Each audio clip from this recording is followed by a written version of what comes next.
عندك بروتيج دون جديد وبغيتي تردو على قياس الفم ديالك، تبع معايا هاد الخطوات. اول حاجه غنحتاجو كسرونه بروتيج دون، كاس فيه الماء بارد وفرشاطه. غنعمرو كسرونه بالماء، مديروش فيها بزاف ديال الماء، غير شويه. من بعد المغلى غناخدو بروتيج دون ديالنا وغنديروه في الماء، فرشاطه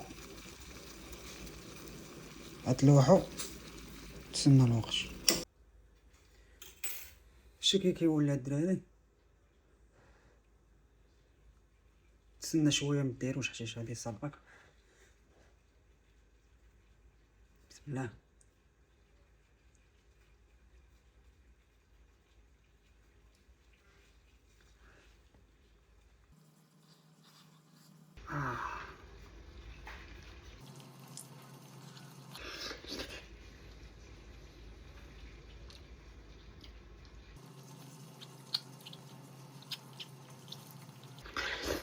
اين فوا ياخد الشكل ديالو الدراري، ديرو في الماء صافي. ها بروتيزون ولا ناضي، لاصق مزيان. تشالا.